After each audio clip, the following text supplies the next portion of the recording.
Hi everyone. Okay, today I am going to be working with you on your project for your history class about the United States and World War II. Before we dive in to researching, I want to talk to you a little bit about the tool that we're going to be using to research. We are going to be using databases today, specifically the Follett Destiny database, and we're also going to use a Gale database as well. A database is a quick way to search. There are different items within a database, and by plugging in different terms, different words, different search fields, you can pull up the items that you're looking for. So, as an example, let's say on your phone, like most people, you have thousands of pictures and you want to search for a certain picture. Well, when you go into your photo app on your phone, you can search by date. You can search by a specific date. So if you knew that this picture you had taken Christmas Day, so December 25th, 2021, you could search by that specific date, and any pictures that you had taken on that date would come up with that search. Or let's say you knew you took a picture on Christmas, but you weren't exactly sure what year it was. You could search by December 25th, and any picture that you took on December 25th on any year that you have on your phone will pull up. Or let's say it wasn't exactly Christmas, but it was around Christmas time, so you're thinking it was in December. You could search just for December, and the pictures that show up on your phone would be from December any year that you have stored on your phone. So a database is just like that. You can search, and the more specific you get with what you're searching for, the more specific your results are going to be. If you searched for very broad, like searching for December, then your results are going to be broader as well. So we're going to practice today using the database to help find the most appropriate results and the most useful results for your project. So we're going to start off with our Follett Destiny database. I am going to log in, just like you will need to log in. So you're going to use your username and your password and click log in. And then once you're logged in, you're going to have your home screen. We are going to go to our catalog. A catalog, so when I was growing up, we had card catalogs, which is how you search for resources in the library. And they were paper slips, and you would search through the paper slips to find items that you were looking for. Well, now y'all have it where it's electronic. So, but it's still called catalog because that was the phrase that was used when the libraries first started and people started cataloging items within the library. So when I click on catalog, we're going to have a basic search. And you can look over here at the right and you see how this word basic is a little bit bolder than the rest of the words, and it has the orange bar above it. It's telling us we're in a basic search. And you can do a basic search and see what types of items you return. But since we are going to be searching technically for two terms, we're going to be searching for United States and also World War II, I'm going to suggest that you do a power search. Power search is just Destiny's term for an advanced search. So for my first search field up here at the top, so you can tell that there are I can add up to 3 different search terms that I want to search for. But I'm going to start here on the first one, and I'm going to start with United, helps if you spell it right, you guys, United States. And you can capitalize or not capitalize. It's really, it doesn't have any bearing on your search. So if you want to save a little bit of time and not capitalize, that's fine. And I'm going to put in World War II. Over here on the left, you have where it says keyword. Okay. you click on that drop down arrow, you're going to have keyword, title, author, subject, series, and notes. A keyword search or a subject search is going to be really the way to go for your project. We don't necessarily want to search by title because we don't know the specific title of the item that you're looking for yet because we haven't found it. Once you locate an item that you like, if you want to come back and find it again, a title search would be appropriate then if you wrote down the title. An author, unless you just really find an author that you enjoy reading about for this subject, an author search isn't really going to be good. And series and note aren't really going to be applicable here either.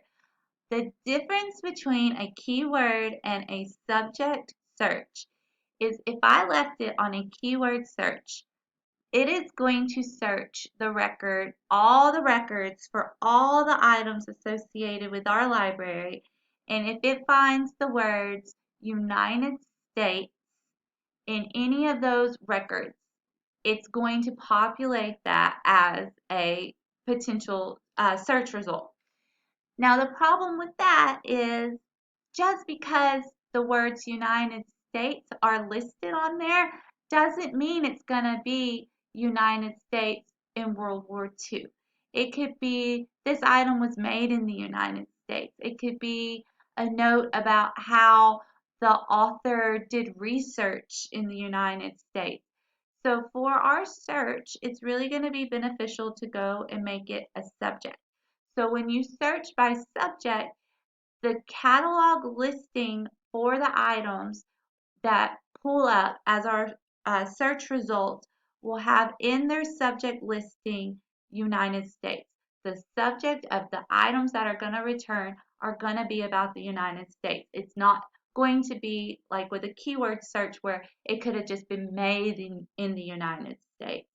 So we're going to do a subject search as well for World War II. Here you have in between both of your search results or search subjects, we have and, or not. These are Boolean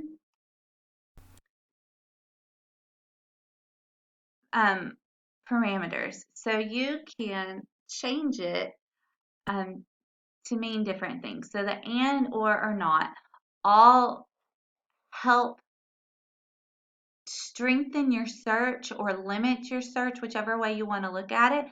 So when I have it clicked for and, it means that I want it to search for the United States and World War II. I don't want things just about the United States and I don't want things just about World War II. I want it to be about both of them. If I click the Boolean search for or, it would be I want things about the United States or World War II, not necessarily both. Or if I click the search not, it would be searching for things that are about the United States but not about World War II. And these can come in handy for sure when you're doing your search because if I have not clicked, all of my results are going to populate about the United States but no mention of World War II, and that's not what you're looking for. So it's going to be important for us to have that and clicked. So it can be United States and World War II subject search for us. On the left or on the right hand side, we also have drop down arrows that talk about do we want it to search for all of these words, any of these words, starts with these words, or this exact phrase. So do we want it to say specifically United States? It has to have all that in there. Or could it say United or maybe States but not United States? Or the results that it finds, does it have to start with United States or do we want this exact phrase?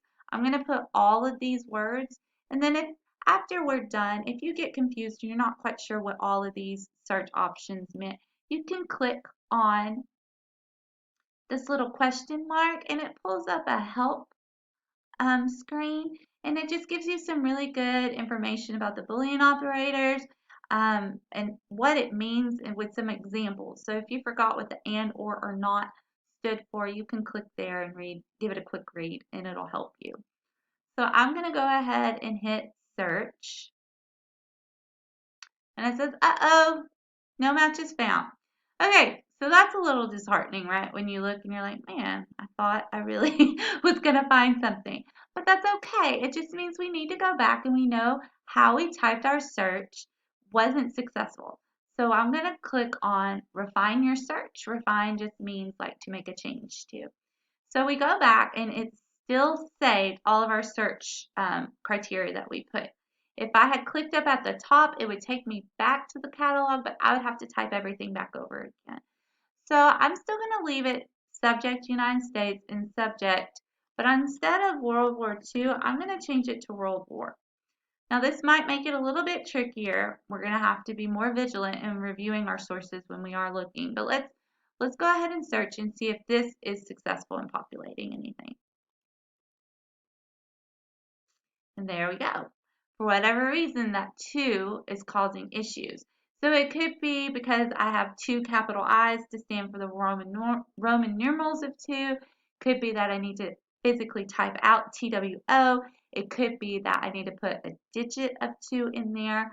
And those are definitely things to play around with to see which one pulls up the better result for you.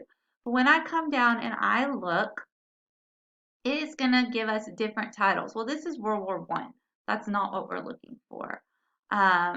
Tragedy and democracy, Japanese confinement in North America. Well, we know with World War II, Japan did play a part, so that could be a item worth looking at. And we just keep going down and keep looking. I do want to point out something right here. So when we look at the call numbers tell us if it is fiction or nonfiction. For your research project, you really need to be looking at those nonfiction items because you are trying to find valid results and valid information to include in your report. So here we have a call number of 940.4 BAU. This is a nonfiction call number. So it's this one right here.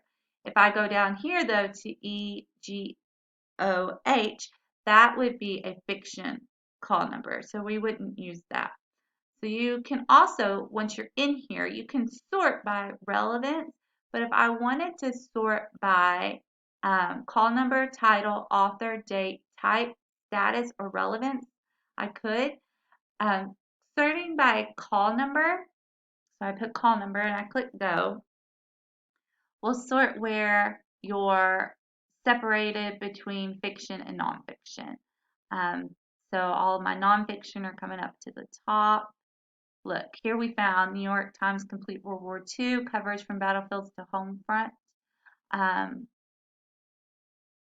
And if I go back and I want to search by type, let's see what that does. It is showing that all of these are titles, which we are under the title field, but it also has them in alphabetical order. So it starts off with the numbers first. And then I know you're like, well, wait, Ms. Hernandez, this is the. The does not come between G and H. We don't include the beginning word the as for alphabetical purposes, so it would actually be the girls. If we wanted to come over here and search for websites, it would give us information as well. And then if there were any digital resources available, which there aren't any with our search terms, those would be available as well. So this is a good way to get started on your search. And then when you are trying to narrow it down onto something that is of interest to you. So this is the second thing we've seen about dogs in wars. Now the first one was World War I. This one is World War II. But maybe that would be of interest. How did dogs play a part in the World War II effort with the United States? Or look, we have America's first black paratroopers. How was people of color, people of different races, how were they included in this war effort as well? Okay, so let's go ahead and switch over now. So that was Fall at Destiny. We are going to switch over to our Gale search. So you go to the website and then I am going to come down to Gale and Context High School. Once I get here, so when I first click on there, there's no login information. Once I pick which app I would like to search with, I have to enter our district name. So it populates the field for you. And then I have to enter the password.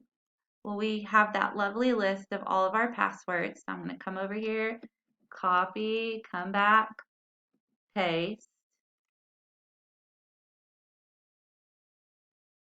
And it's just thinking. There we go. Okay. So a lot like the Fall at Destiny search that we just did, it's going to pull up with a general search. I can click underneath that for advanced search. Once again, I recommend doing the advanced search because it's going to help you in making sure you receive the information that you need for your report. So once the advanced search screen pulls up, it looks fairly similar to the one we just looked at. You have the term you're going to search for in the field. So once again, I'm going to type United States, and I am still going to search by subject. Now look at all the different fields we can search for in Gale, this Gale database.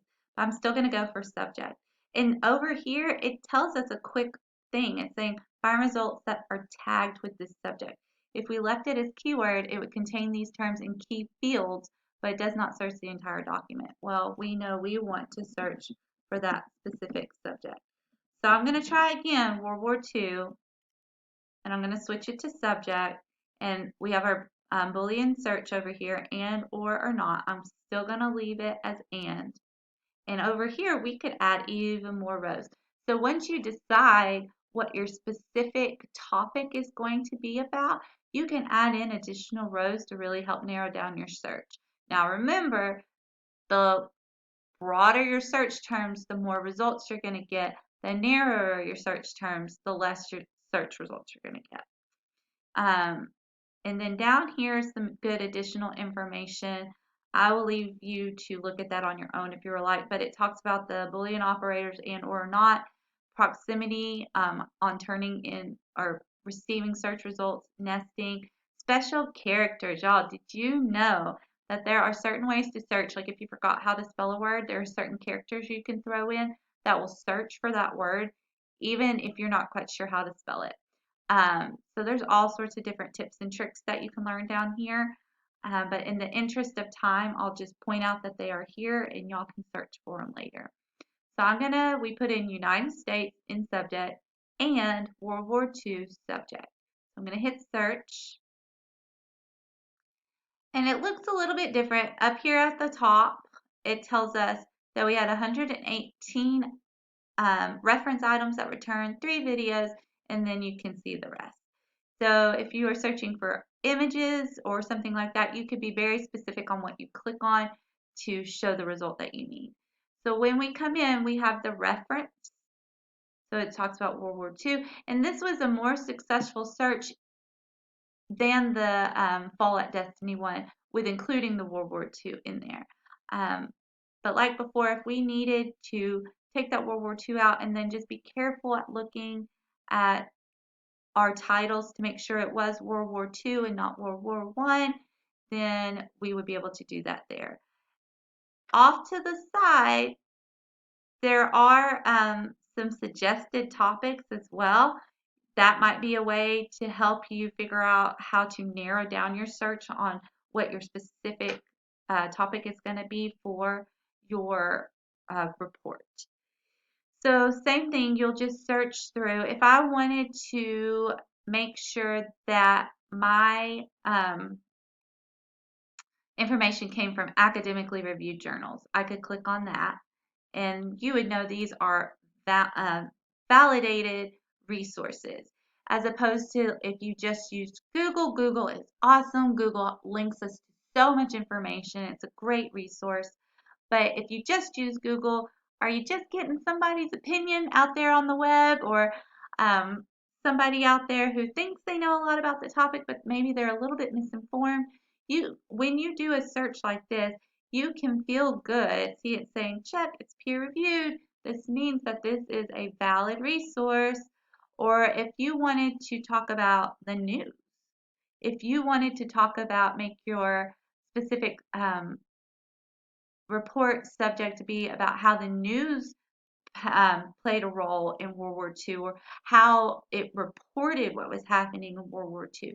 You could click over here on the news and have information just like that. And you could validate, okay, WashingtonPost.com. Well, that should be a pretty valid source. USA Today, New York Times.